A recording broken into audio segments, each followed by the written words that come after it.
ఉదయగిరి నియోజకవర్గంలో వైఎస్ఆర్ కాంగ్రెస్ పార్టీలో చేరికలు ఊపందుకున్నాయి. ఒక పక్క మాజీ ఎంపీ మేకపాటి రాజమోహన్ రెడ్డి జోరుగా ప్రచారం నిర్వహిస్తున్నారు. మరోపక్క ఎమ్మెల్యే అభ్యర్థి రాజగోపాల్ రెడ్డి, మరోపక్క యువ నాయకుడు అభినవ్ రెడ్డి, అలాగే రాజగోపాల్ రెడ్డి కోడలు నిహారిక రెడ్డి ప్రతి గడప తొక్కుతూ జగన్మోహన్ రెడ్డి ప్రవేశపెట్టిన సంక్షేమ పథకాలను వివరిస్తున్నారు. మొన్నటి వరకు వైఎస్ఆర్ కాంగ్రెస్ పార్టీలో ఉండి ఇటీవల తెలుగుదేశం పార్టీలో చేరిన ఒంటేరు వేణుగోపాల్ రెడ్డి సొంత పంచాయతీలో ఆయనకు ఎదురుదెబ్బ తగిలిందని చెప్పుకోవచ్చు. బ్రాహ్మణ క్రాకలో వంటేరుకు విష్ణురాజగోపాల్ రెడ్డి జులకిచ్చారు. మొన్న అభినవ్ రెడ్డి సమక్షంలోని వైసీపీలోకి భారీ చేరికలు జరిగాయి.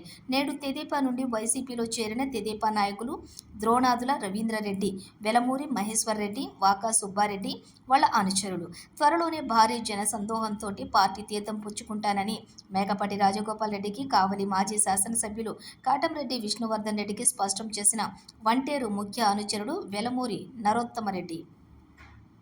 వైఎస్ఆర్ కాంగ్రెస్ పార్టీలో చేరిన ద్రోణాదుల వేలమూరి, వాకాలకి కండువాలు కప్పి సాదరంగా పార్టీలోకి ఆహ్వానించారు మేకపాటి, కాటంరెడ్డిల ద్వయం. సొంత గ్రామంలోని వంటేరు వేణుగోపాల్ రెడ్డికి పెద్ద దెబ్బ తగిలిందని చెప్పవచ్చు.